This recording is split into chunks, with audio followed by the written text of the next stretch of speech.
Okay, so I want to jump into the big topic that's today in the past, since 2020 it started. The whole vaccine, the whole Corona, COVID-19, and how we're dealing with it. Israel's dealing with it. Right. Also as a community and as with doctors and the health system, and now the vaccine.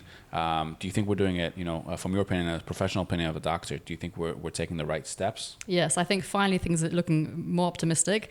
Initially, Israel did take a very quick approach, but unfortunately, I think with the population, the virus took over. But now, definitely with having this vaccine at our hands, we're way ahead of everybody else. Okay, we're not going to talk about economically, politically, but I do think Netanyahu has helped now with the economy by, stepping up, which he didn't initially, which was an issue. But this vaccination and the fact that Israel is leading worldwide with it is going to put Israel ahead of the game, also economically. That's interesting.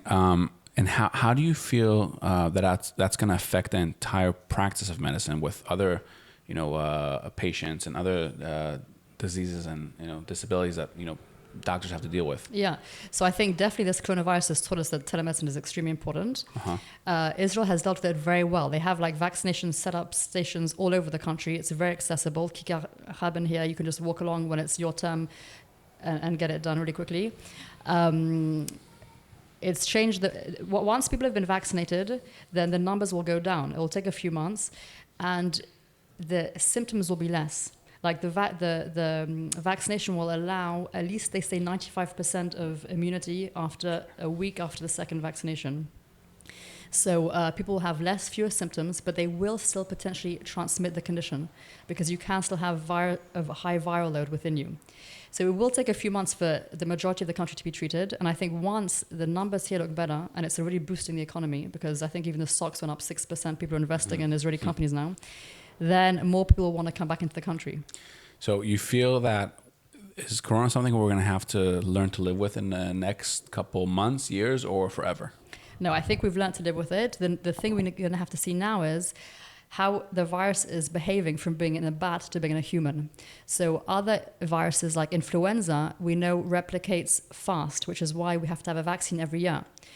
Measles, on the other hand, is a very slow replication. So if you've been vaccinated 10 years ago, you probably still have immunity. And now we're going to have to see in the next 4 to 6 months, how is coronavirus replicating? And it has mutated already, which is normal, it's expected of a virus. But the vaccine should also cover those mutations.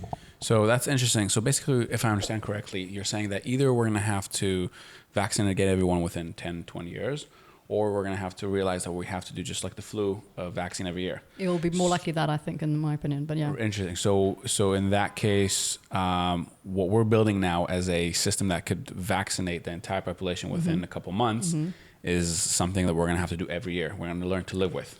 Possibly, but just like the flu vaccine, possibly.